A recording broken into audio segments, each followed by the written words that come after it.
the season is finished, which means it's time to take a little look back and see how each individual player got on. I'm doing it in the form of a tier list. I enjoy a tier list. So I've got my 5 categories here. The top one, Hand of the Year contender. There's self-explanatory categories, to be fair. But this is where the creme de la creme go. There's only a few players that's going to be in contention for this top tier. This is your 9 out of 10 season players. One down from that, we've got good for, surprisingly enough, people who I think have had a good season. The 7 and 8 out of 10s. Then we've got average, where I think most of the players are going to go, which is your 5 and 6s. Poor, your 4s, your 3s and 4s. And then get in the bin, which is just the rubbish players, to be honest with you. The ones that just had a stinker of a season that they want to forget, and we want to forget as well. The players are a bit small. I'm struggling to work out who's who, having a little glance at them. But I'm going to do my best. Well, I'm going to have to, haven't I? I've got every player that played last season in the Premier League for West Ham here, minus 2 players. Nathan Holland, because he came off the bench. There's no point doing that. And Chicharito. I actually genuinely forgot Javier Hernandez played for us this season, because it's a trick, isn't it? He played, then he was sold when the transfer window shut. So I've been conned a little bit. But, fun fact, he scored our first goal of the season. I forgot about that completely. And I don't know, it just throws the whole thing out of perspective a little bit, doesn't it? Yeah, Chicharito scored West Ham's first goal of the season. Anyway, right, let's crack on. You didn't come here for a Chicharito masterclass unless you're Mexican. But we've got some players here. We're going to go through them, and I'm going to hopefully work out who's who. So let's crack on. I'm going to do the goalies first, because I can spot them because of the colour of their jerseys. Fabianski. Well, it's good or average, isn't it? He's not poor. I'm going to put him in average because I don't think he was good. He was good pre-injury. Obviously, the injury can't be helped. Post-injury, I don't think he's been great. I don't think he's been bad. He's just been all right. He's been at fault for a couple of the goals as well. And when I was doing the player ratings with Gonzo, I said to him, every week I was giving him a 6 or a 7. Villa, I gave him a less than that blinking heater again. It's dangerous, that thing. The Villa one, he always got a low mark because of the goal. But I said to Gonzo, had we been doing player ratings a year ago, I think I'd been giving Fabianski an 8 every week. Now it's a 6.5 roughly. That's not a good sign. So either he's not playing as well, or he's not being tested as much. And I'm not sure it's the not being tested as much. But he's had an average season. It's all right, but I think we don't need to upgrade him this summer. But I do think next summer when his contract's up, then we need to start scouting now so we know who we're going for. Right, Randolph. I'm just going to put him in average. I know he played 2 games, but to be honest with you, I can't remember. I can't remember who he played against. I can't remember how he done. So he's just going in average. David Martin. I'm putting him in good, right? Because context is required here for a lot of the players. I'm going to disregard context for 1 or 2, to be honest with you. But for David Martin, I'm putting context here. He's brought in as our 3rd choice keeper. None of this rubbish. None of this training ground goalkeeper rubbish that some people were describing as. There's no such thing. That is what a 3rd choice goalkeeper is, just that. An experienced keeper which allows your strikers in training to be up against a good goalkeeper. It's either that or you put an 18-year-old and go and get shots fired at him. David Martin was brought in for that. The plan and intention was probably that he never plays a game for West Ham. He comes in, Fabianski's number 1. Should Fabianski be injured, Roberto comes in. David Martin's probably never meant to play a game, but he came in out of desperation. And it's my favourite moment of the season was Chelsea away with the David Martin story. And do you know something? He did all right. He made a mistake for one game. I want to say it was Wolves away, but I could be wrong. He did that pass to Balbuena, didn't he? There was a miscommunication between 2 of them. But generally speaking, he's done good for what he is. He's done a small amount of money for a Premier League club. Good. Roberto, well, let's put him down the bottom immediately. He needs his own category, really, doesn't he? I remember watching him pre-season thinking, this guy doesn't look very good at all. There was just nothing about him. Even in pre-season, he looked rubbish. I still can't believe how bad he was, to be honest with you. Whoever scouted him should be shot, to be honest with you. Just horrendous. Right, who have we got here? Let me try and work some of these players out, because they're not the easiest people to see. I have warned you of this. For Niles, I'm putting him in good. Yes, I'm going to put him in good. I'm going to stick my chest out here. I think he's been the most harshest treated player of our squad. Well, so far I've only done 5, but I might change my mind later on. But I don't think I will. harshest treated. Didn't really get a run under Pellegrini initially. Wasn't really seeing much of Fornals, and he was looking a bit mistake here. But then he got into it, started getting his assists and his goals, and thought, hello, here we go. He was sort of our player of the team at one point, first name on the team sheet kind of thing. Then Pellegrini went and Moyes come in and put him on the bench. And then when Moyes has brought him back in, he's still not got into the best, what we consider to be his best position. I'm not sure we will ever see the best of Pablo Fornals at West Ham United, to be honest with you. And I think it's because he works too hard. I think if you stick him on the left, like we have been doing, we know he will run around, he will chase the right back and stuff. And for that reason, I think it's actually going to deter him. If he was a bit lazier, perhaps, he's either going to get benched or he's going to get moved into the middle because he's got a little bit of a lazy bone in him. And it'll be interesting to see him. I'm excited though. I want to see more of him next season. I want to see him central a little bit more and hopefully be a bit more creative. He's definitely got his locker. I've really enjoyed watching him this season. I'm really excited to see what he could do next season if he's given a bit more responsibility on the pitch, if you like. Declan Rice, this is the easy one, isn't it? Straight up there at the Ham of the Year contender. What a season he's had. Phenomenal. He just gets better and better every game. We've gone to the Etihad, Anfield, Old Trafford and stuff, and he's looked like the best midfielder on the pitch out of both teams. Whenever you play one of those sides, it's not often in the review we'll sit here and we'll say he would look out of place in that team, and we stand by it. I think he's just an incredible player. He will leave West Ham at some point. I'm still half expecting him to leave this summer, and it'll be a sad day when he does, but it's been a joy to watch him develop and get better and better every single game, and he's consistently churning out 8s and 9s every single week. Even when West Ham play bad, he plays well, and there's not many players in our squad you can say that about, and I'll get on to one or two of them. Aaron Creswell, it's between the bottom three, innit? I'm going to put him in poor. I don't think it was disastrous, but I don't think it was great. It's a shame, really, to be honest with you. I still do. I still like Aaron Creswell, but I used to really like Aaron Creswell. The decline of Aaron at West Ham it's not been pleasant to witness. I say pleasant as if I actually enjoy watching the decline of other players. I don't. There's other players at West Ham I don't really. When they get a bit poor and they leave, you start like not really caring about them in the end, if you know what I mean. Like Roberto. The decline of Roberto. To be fair, he did. He got a lot worse, didn't he? He started crap and got really crap. But with Creswell, it's tough to watch, tough to stomach, because he used to be fantastic going forward for us, and now he goes forward with fear almost. There's no confidence about him. He doesn't contribute enough going forward. Defensively, he's not great. And I think there's the main position I want to see upgraded this summer, and not upgraded drastically, is the left back one.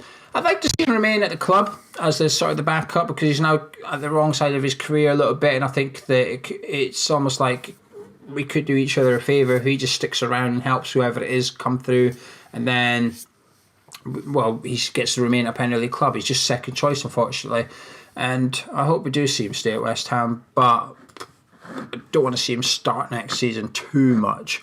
Pablo Zabaleta. Well, this is a difficult one because he wasn't really called upon much, was he? He's average at worst, possibly good. I'm going to put him in good. I know that's going to be a bit out there, but I felt that he's still one of our best defenders at the club. He was the best at reading the game. His leadership, his professionalism, everything was excellent. The only thing that was lacking was his pace, and that's just purely an age thing. And he was getting exposed, and one of his worst games for us was against Newcastle at home, and that was Pellegrini's fault. Pellegrini put him up against St. Maximin. Beggars belief why, but he got torn apart all afternoon. But it wasn't Zabaleta's fault, and he kept going, he kept giving 100%. Disappointing to see him go. Obviously, it's the right call for him to have left the club. I think he stayed one season too many. And a year ago, I was saying I wouldn't have given an extension because I felt like it was time to shake hands and say thank you. But while he was here this season, I thought he did all right when he was called upon. He shouldn't have been our first choice right back at any point during the season. The fact that he had to be tells more about the other people in the squad than it does about Pablo Zabaleta. But it does tell you a little bit about Pablo Zabaleta. Right, who have we got now? I want to keep the controversial ones till the end almost, don't I? Right, here we go. Sanchez, let's get him in the bin. Get him in the bin. I only remember one game he played, and that was against Brighton. He came on when we were 3-1 up and we drew 3-3.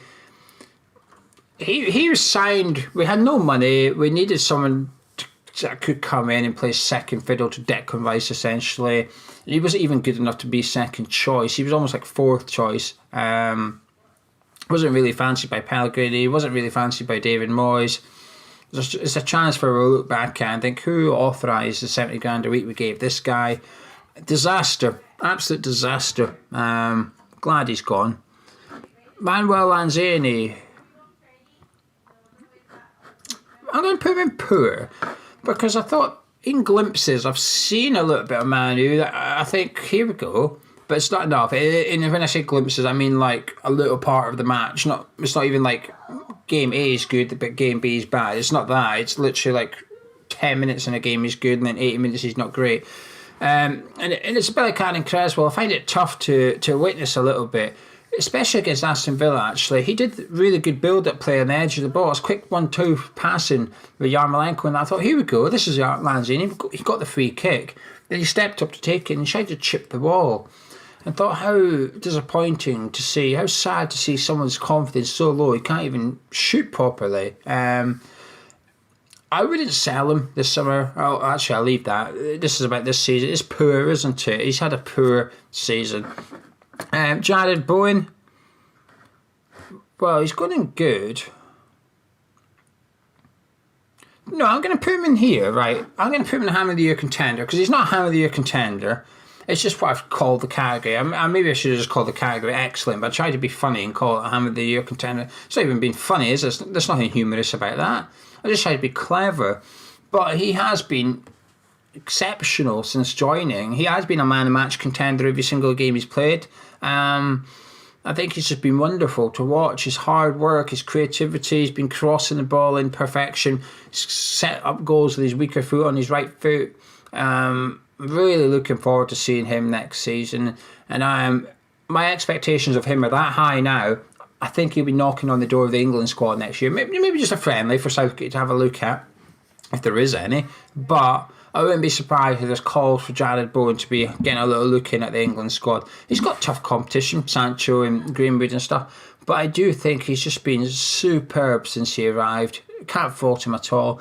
We'd like to see more goals from him next season. He's only scored the one goal so far in about 10 games. It's not enough for somebody that's playing in an attacking position when we've only got 3 of them on the pitch.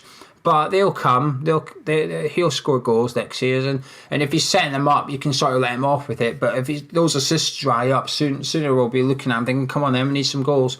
But in terms of last season, I'm a year contender, superb debut season. Right, I'm going to get Ngaki over and done with, just because this yellow square background is starting to annoy me. No, I'm going to put him in good because of context, which is he was the 4th choice right back. He got brought in purely because of injuries. I think he held his own. I'm still disappointed he left. Okay, I'm still disappointed we hadn't agreed anything. Does Ben Johnson look better? Well, I think Ben Johnson's Villa performance was excellent, but instead of thinking we've got the better player, I'm still thinking, well, hang on a minute, we could have had both of these. We could have gone into next season with Ngakia and Ben Johnson blooded in the first team. Maybe Ben Johnson would have got an opportunity if Ngakia remained, but that's irrelevant. He did get an opportunity. We saw what it's about. I liked what I saw from Ngakia. I don't think he was a world beater. I thought he was very raw, but I think Ben Johnson looks very raw.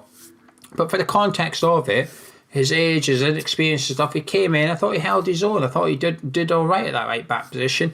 And the fact is, when we came back from lockdown, despite him leaving, Moyes still played him as the first choice right back. And then when we had to switch him out for Fredericks, I preferred Ngakia to Ryan Fredericks. Good season for Ngakia, and I'm still disappointed he's left. And I was going to pull in Ben Johnson, but I can't see him. There he is, Ben Johnson. Good as well.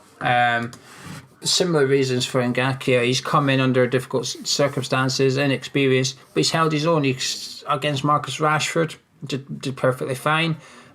Should have been against Grealish, but he was pushed on the other side. I would have liked to have seen him tested a bit more, but very good from what I saw from Ben Johnson this season. Felipe Anderson, going to put him in poor. Actually, average, poor. No, I'm going to put him in poor. You can't cost 42 million and score about 1 goal and then have a good season. It has been poor, isn't it? I've been disappointed by him. I've never taken to Felipe. It's been difficult. I've never really, even last season. I thought he had a good season last season, but I remember a subscriber when we did the cup of tea. One of the subscribers asked the question, "Why do some fans not love Felipe Anderson?" And I am one of those fans. I've just never been able to take to him. I find him thoroughly frustrating. I think he's a player with loads of ability. He should be possibly the best player in our team, to be honest with you. But we just don't see it, and it comes down to not just confidence, but attitude as well. I've seen some of our other players in our team whose confidence is low, but their attitude overrides it, and they keep on going. They build their own confidence back up. Felipe is just a bit.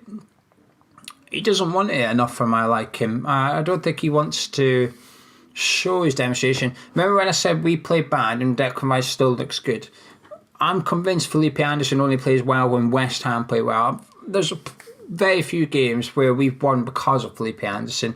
It's almost like we are winning, then Felipe Anderson starts to perform really well, and that's an issue for me, especially for someone that costs £42 million. So I'm putting him in the poor and I'm sticking with it. Right, Robert Snodgrass.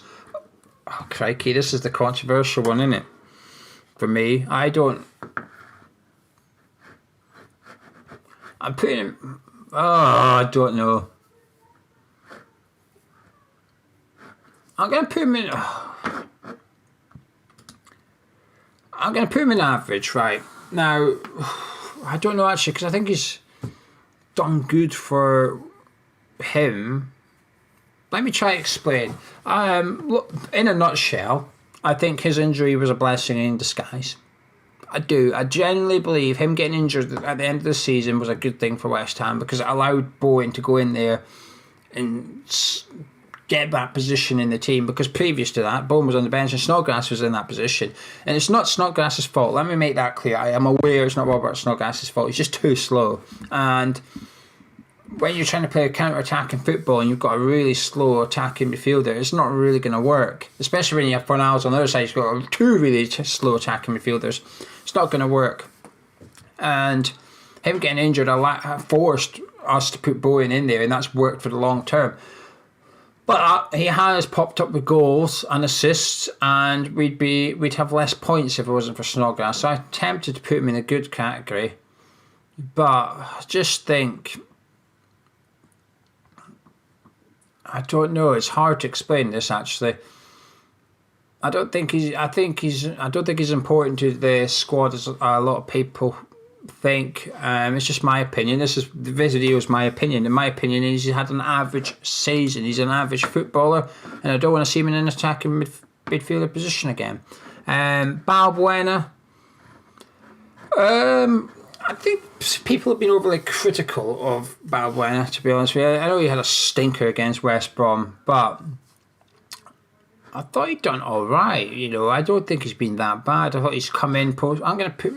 This is the problem now. I'm put him in average, and he's, compared to Snodgrass, has been really bad.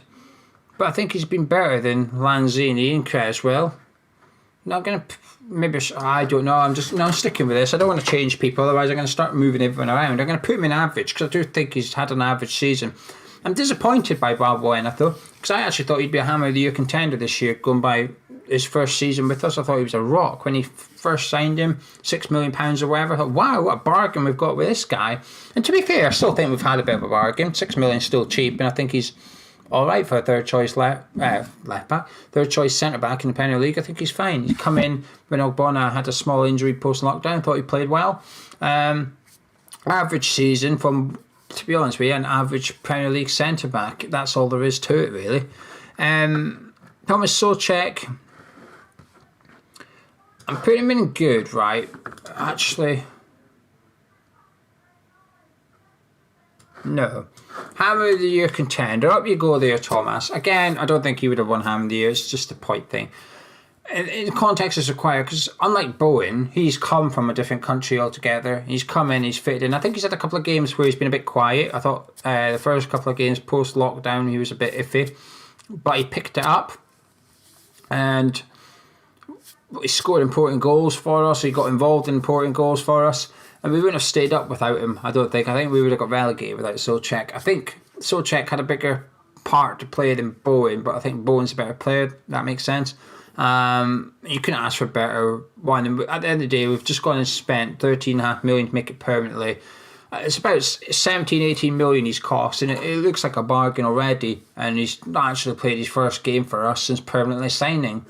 So, having a year contender, although it doesn't mean that.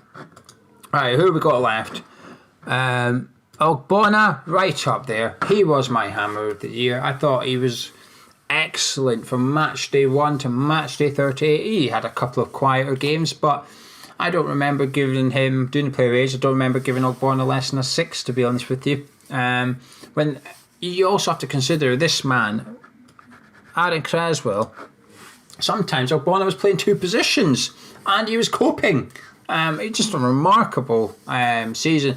I actually would have sold him last summer. I was a bit concerned. I thought Diop and Balbuena were our main partnership now. So when he's come in at the start of the season, I was a bit iffy, but turns out we don't always get it right, do we? But no, seriously, Ogbonna was just superb from all season.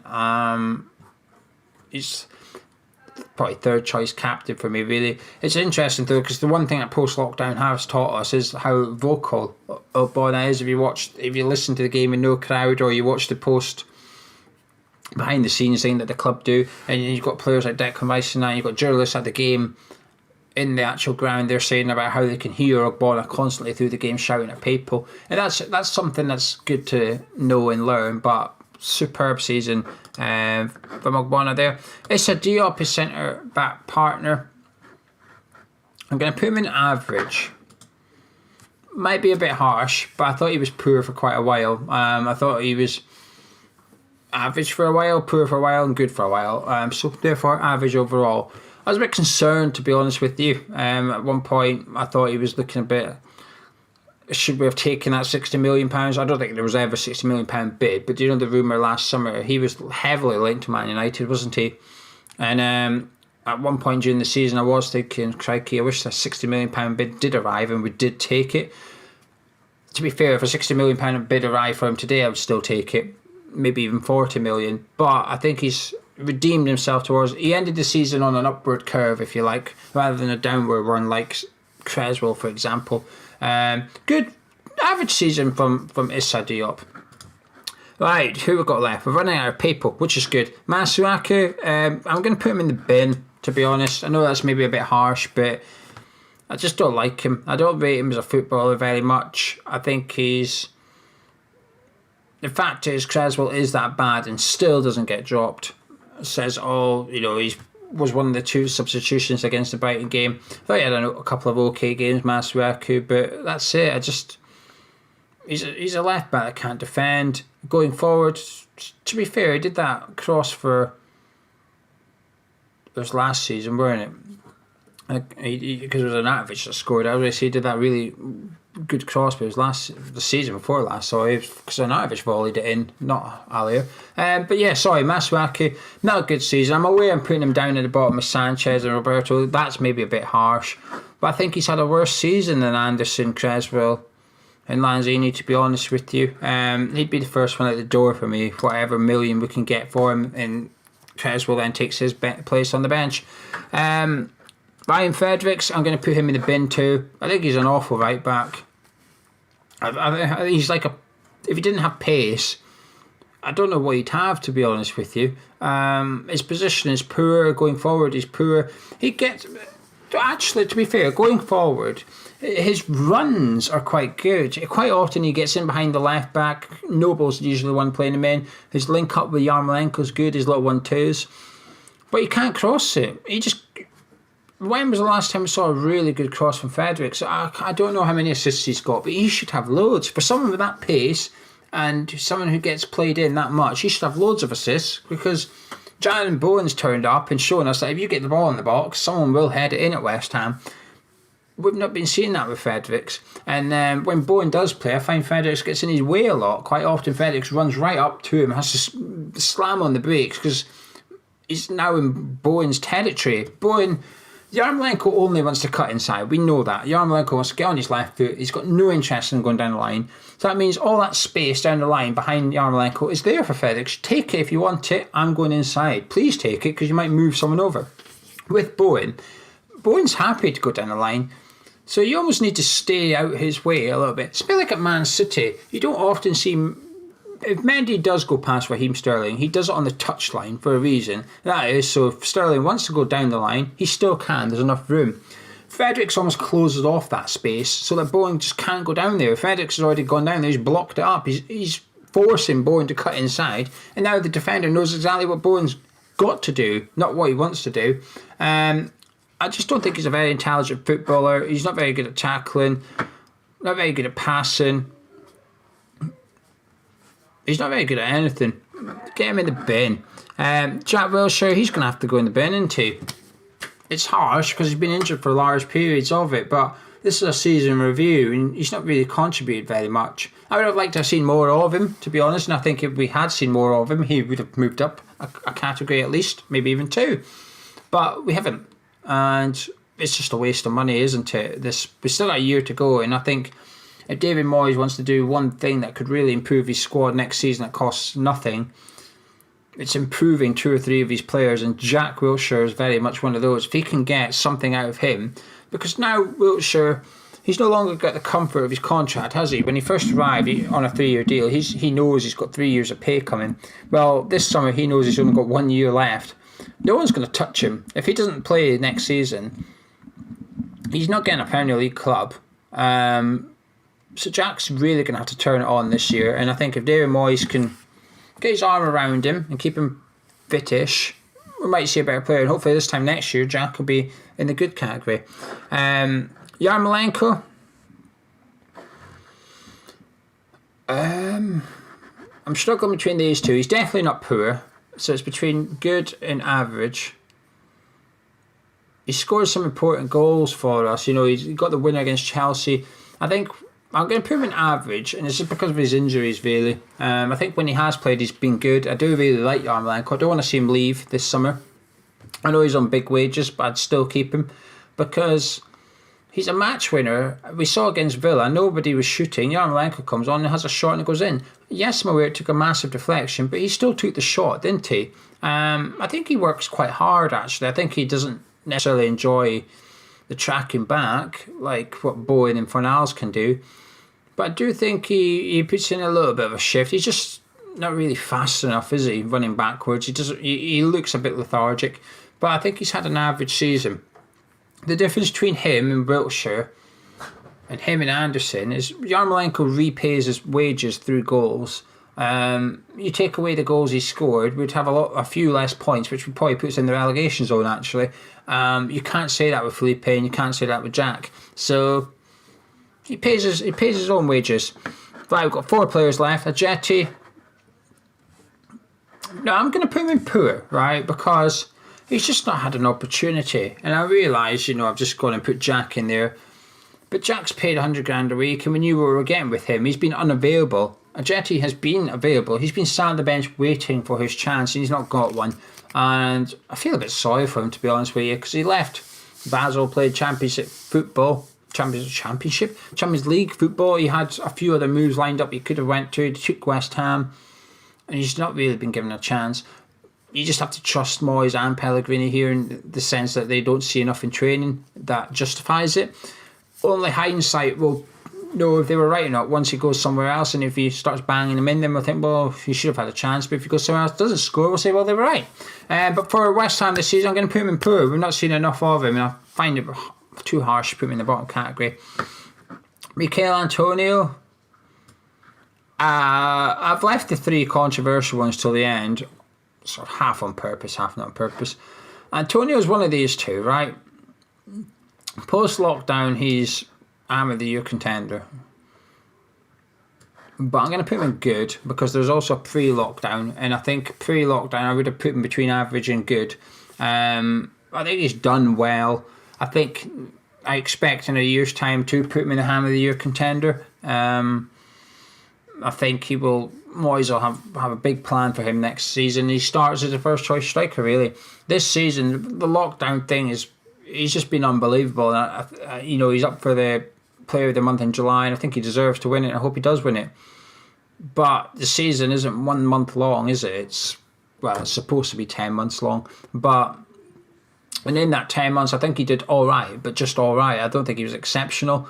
Nowhere near the standards that Bonner and Declan Rice were producing week in, week out, so I can't really put him up there with them.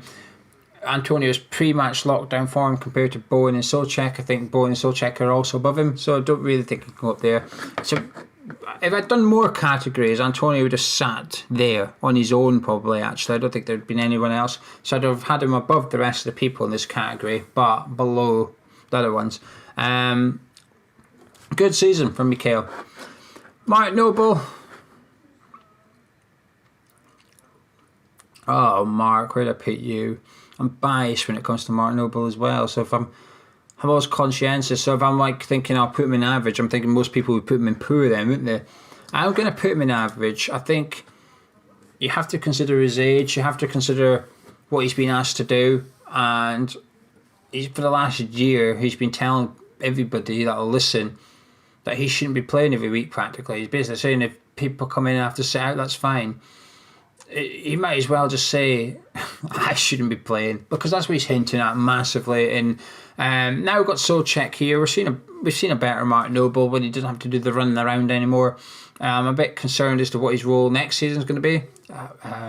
He should, if we had a starting 11, we had a cup final 11 next year, he shouldn't really be in it. But that comes down to recruitment now, doesn't it, to make sure we do replace him. But I think he's had an average season. I don't think it's been a bad season. I don't think it's been a really good season. It's just been all right for Mark. So I'll leave him there. That leaves Sebastian Haller, who I didn't leave him till the end on purpose. Just left him in this last collection. Because where do you put a guy who costs 45 million, hasn't scored enough goals for a guy who costs 45 million? Some games he's looked disinterested. He's not done enough in some games. I am one of the people that thinks that he could do more, because I've seen the ball come in the box sometimes and he's just stood there. And I think, well, move your arse. And I'm aware by the time the ball does come in, it's an hour gone, he's a bit pissed off that he's not had any service, so he's not up for it anymore. But I'm not accepting that from anybody, especially someone that costs 45 million and is one of our highest earners. You can't have that attitude.